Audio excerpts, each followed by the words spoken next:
everyone, welcome to Botany Insider, and in this lecture we'll be discussing one of the most important topic from CSIR point of view, and that is DNA recombination. So before starting the topic, let's understand a bit about what are genetic changes. So genetic changes, as the word suggests, so these are the changes that leads to the change in the genetic makeup of any organism, or genetic makeup gets changed in any particular species. So the genetic makeup or the genetic change could either be at a large scale or the change could be at the smaller scale. So if the genetic change of a species of an organism changes at a very large scale, we study it under the genetic recombination. And when the genetic change is at a smaller level, it is not as large as that it is very much noticeable in the near future. So that type of genetic change is classified as mutation. In this lecture, we'll be understanding about that what is genetic recombination and all of its subtopics. In the next lecture, we'll be discussing about that what are mutations and what are its subtype in complete detail. So let's understand about that what is recombination first. So recombination is a process by which the pieces of DNA are broken and they are recombined to produce the new combination of alleles. That is, recombination in simple word means rearrangement or rearranging of the pieces of the DNA. Recombination often occurs between the homologous region. And what is homologous? Homo means same and logous means origin. So in DNA recombination, there occurs the rearranging of the DNA pieces that are often between the homologous region. So as you can see in the picture, we have the parental generation with a pink and a blue strand, and when the recombination of these strands occur, what happens is we have a rearrangement of these strands. These strands get cut and gets rearranged into a different and an indefinite pattern which cannot be determined on the first go. So that particular change is what is known as recombination. So the DNA recombination involves the genetic material exchange either between the multiple chromosomes or between the different regions of the same chromosome. That is, the DNA recombination could occur either between the multiple chromosomes that are in function or within the same chromosome also, between the different regions of the same chromosome.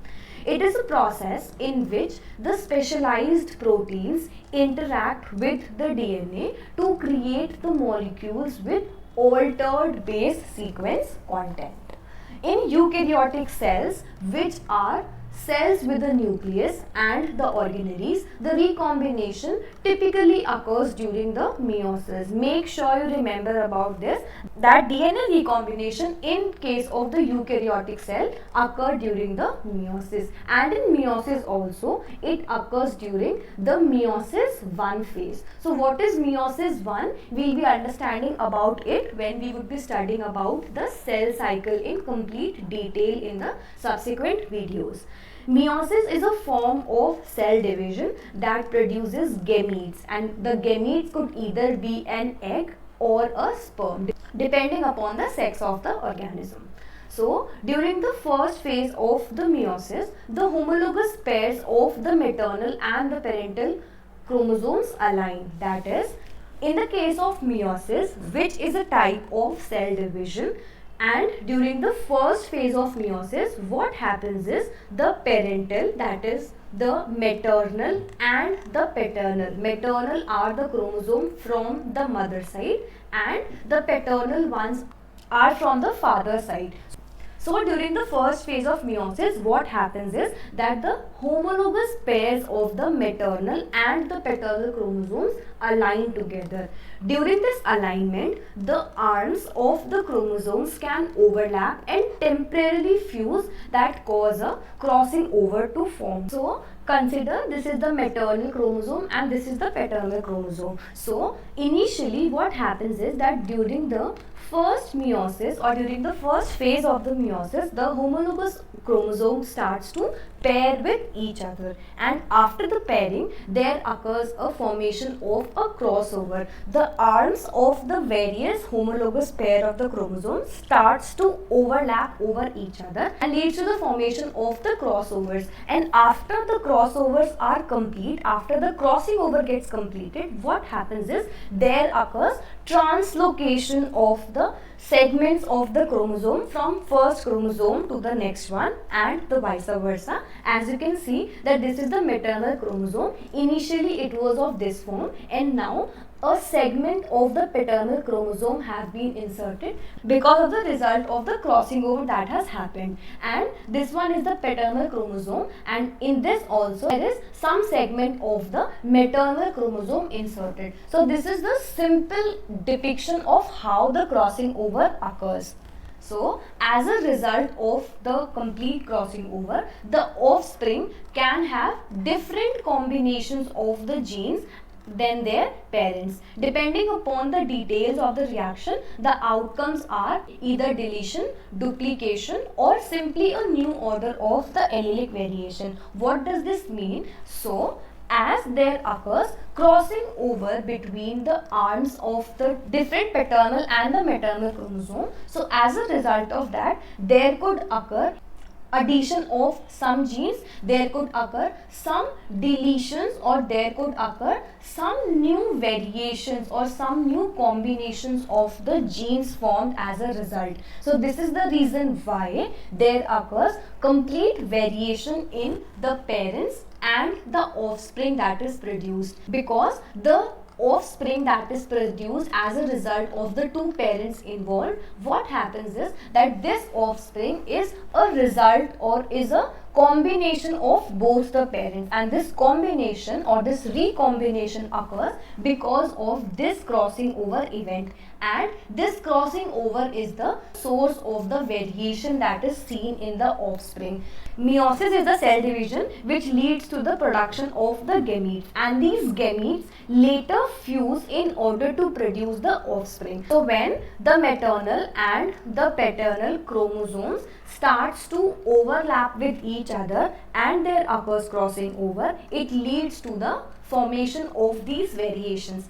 And because of these variations that are formed, you can see the change in the characteristics of the offspring. Let's move forward. So the genes that are located farther apart on the same chromosomes have a greater likelihood of undergoing the recombination, which means they have a greater recombination frequency. What does this mean? Consider these are the two chromosomes that we have. So in the first case, we have the two genes being present at a closer distance. In the second case, we have two genes present at farther distance. So, the genes that are present far apart of each other have a higher capacity or have a higher probability of getting recombined. That is, there occurs higher chances that these two genes would get separated in the future generation rather for this one. Why? Because here the distance is less, and because the distance is less, there are less probability or there is less probability that these two genes would get separated from each other. So the same statement have been asked in the previous year in the part C. So make sure you remember about this, that more is the distance between the two genes, more are the chances that they would get recombined. There are high chances of rearrangement of those particular genes, and less is the distance between the genes, less are the chances that they would get recombined. So the distance and the recombination frequency are directly proportional to each other. So recombine means that exchange of a portion of the chromosome. It occurs in meiosis 1 as we have discussed, and specifically in meiosis 1 it occurs in the prophase, and in prophase, as it is divided into 5 further parts, we will be understanding about each one of them in the meiosis unit. and in the prophase it occurs in the packaging. This question have been asked in the previous year in part B, so make sure you remember about this. In this there occurs recombination, and the recombination is a result of the crossing over, what we have just discussed. There occurs exchange of the genetic information, we have discussed the same. There occurs the variation, genetic diversity at the level of the gene. Crossing over leads to the variation. Crossing over is a source of variation, or it is the source of the genetic diversity at the level of gene. It mainly occurs in the germ cells. And what are germ cells? Gametes are known as the germ cells. It leads to genetic diversity. We have discussed about the same. So let's talk about the various types of the genetic recombination, or the various types of the DNA recombination. In total we have 4 types of genetic recombination. The first one is the homologous recombination. The second one is the non-homologous recombination. The third one is the site-specific recombination, and the fourth one is the replicative recombination. We have a general overview of what each one is all about. So the first one is about the homologous or the general recombination. So it mainly occurs between the strands of the homologous chromosome which have the same genes on both of the sides. The result of the homologous recombination, there occurs the exchange of the genetic material. Initially we have A plus, B plus and C plus on the same side, and after the recombination there occurs the combination of A plus, B minus and C minus. So there occurs a genetic recombination at this site, and hence we have our final product as this particular one. Second one is the non-homologous or the illegitimate type of recombination. So in this type what happens is there occurs the recombination between the non-homologous chromosomes, and as a result of the non-homologous chromosomes there occurs the separation of the genes that are located on the non-homologous chromosome. So you can see on the initial we have A, B and C in the first strand, and on the second strand we have D, E and F. So after the non-homologous recombination there occurs a combination of A, B and F, as the recombination occurs between or occurs at this particular site, and on the lower strand we have D, E and C as our final combination. The third one is the site specific. So the site specific recombination occurs mainly at specific sites which are determined by the various enzymes in function. So depending upon which enzyme is in function, there occurs a site specific recombination. As the name suggests, we can remember about the same. The fourth one is the replicative recombination, which occurs because of the presence of the transposable elements. So we have the enzyme transpoases in function, and there occurs the recombination by the help of this particular enzyme. You can remember about each one of them by their name itself. Homologous recombination occurs between the homologous chromosomes. Non-homologous recombination occurs between the non-homologous chromosome. Site specific occurs at a specific site because of a particular chromosome, and in case of the replicative recombination it occurs by the help of the transposons or the transposable elements. So now let's understand about the homologous recombination in complete detail, because it is one of the most focused area of the CSIR UGC net. So it is a physical phenomena. There occurs the exchange of the sequence in which there occurs no net gain or no net loss of the sequence. After the recombination have occurred, we have the same number of the chromosomes present, but only the sequence get changed, not the genes get lost in any way. It is based upon the sequence complementarity. Why? Because it must happen between the homologous chromosomes. It occurs during the meiosis 1, and in meiosis 1 it occurs in the prophase, and in prophase also it occurs in the packaging, as we have already discussed. It can also occur in mitosis. And what is mitosis? So mitosis is also a type of a cell division, about which we will be discussing in the future slides. But if it occurs in meiosis, it is a very rare process. It might not happen, or it is very rare to find homologous recombination occurring in the mitosis type of cell division. For the homologous recombination to occur, the sequence must be at least 25% identical homology. That is, if homologous recombination is occurring between the two chromosomes, so those two chromosomes must have at least 25% identical homology, which is the first requirement for the homologous recombination to occur.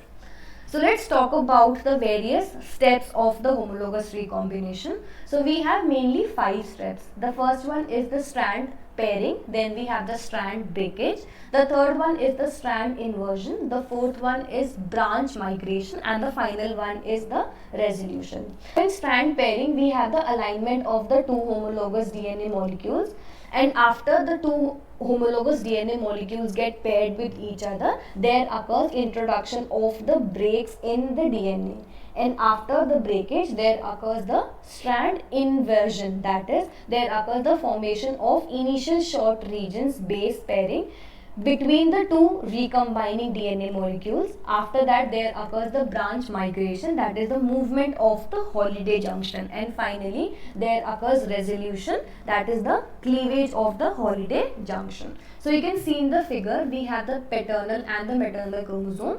There occurs DNA replication, and after the DNA replication there starts to occur the meiosis, and in meiosis we have our crossing over occurring in the Packington stage, and as a result of the crossing over there occurs the rearrangement of the chromosomes.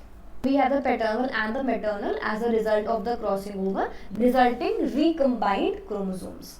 So let's understand about the Holliday model, which is one of the most famous model for understanding the homologous recombination in complete detail. It was given by Robin Holliday in 1964. It is also known as a heteroduplex model. Why? Because there occurs the formation of a heteroduplex, and the last important feature is that there occurs the single strand invasion, not the both strands invade, only a single strand invade, and as a result of single strand invasion we have our recombinants formed. So let's understand this figure. That as we have discussed about these 5 steps, these are the only 5 steps that would be happening in this particular model also. So on the first step we have our pairing of the homologous chromosome, and after the pairing the second step is there occurs the strand cleavage. So for the cleavage of the strands, for the breaking of the strands, there must occur some enzymes for the same, and for this we have endonuclease nicking, that is the endonucleases enzyme comes and nicks at particular points. So after the endonuclease nicking the strand gets broken down. The third step is about the strand invasion. So now the strand starts to invade, that is from one side there occurs the invasion, or there occurs invading of first strand onto the second type. Because of the difference in the color combination you can easily observe the strand displacement, and after there occurs the invasion of the strands to the opposite chromosomes, there occurs ligation, and after the ligation we have the branch migration. The site at which the two chromosomes are overlapping at each other is given the name of Chi site. And what is the full form of this? So CHI stands for cross hotspot instigator. Make sure you remember about this. This might be a potential statement for your part B or part C type of question. So what is the heteroduplex? Because as you can see that each of the two strands that are involved, they are duplex in nature. Some of the part is of the blue type and the other part is of the pink type. Hence it is given the name of heteroduplex. Different combinations of the pair of chromosomes are involved in this particular type of model. Hence it is given the name of the heteroduplex model. After the ligation there occurs the branch migration, and as a result of the branch migration there occurs the formation of a heteroduplex molecule. You can see that after the complete migration have occurred, there occurs a 180-degree rotation of this heteroduplex model. This type of structure is found, or this type of structure is formed as a result of the 180-degree rotation. After that, there occurs a endonuclease nicking. What is endonuclease nicking? So initially there occurred endonucleases nicking for the initiation of this process, and for the completion process also there occurs the breakage of molecules by the help of the endonuclease nicking, and as a result of this there occurs a break at this particular site, and after that the complete nicking process, there occurs the ligation at the point where nicking took place, and as a result we have our recombinant chromosomes formed. Make sure you remember about this holiday model. This might look very difficult at a first go, but I have tried to make it very simple. Let's just quickly revise it once more. So initially we have the original chromosomes. There occurred endonuclease nicking for the two chromosomes to have some open sites so that the strands displacement could initiate. After the endonuclease nicking, there occurred strand displacement, and as a result of strand displacement, the nick that was created has been filled up by the help of the ligation process. After the ligation, we have the formation of this site. This site is given the name of Chi site, which is also known as the cross hotspot instigator. And after the branch migration, we have our formation of the heteroduplex model. There occurs 180-degree rotation, and after the 180-degree rotation, there again occurs a endonuclease nicking in order to separate the two recombinant chromosomes that have been formed. There occurs a nick at this particular place, and after the endonuclease nicking, there occurs ligation at the point of nicking, and we have two recombinant chromosomes formed as a final process. So this is the complete holiday model. So I hope this holiday model is clear to you, and with this we are done with this particular video. This we are done with the complete topic. So I hope this video was helpful for you, and if you like this video, please do like, share it with your friends, and please subscribe to my channel. And also I'll be coming up very soon with more informative videos as well. So thank you so much for watching, and I'll see you soon. Till then, keep learning.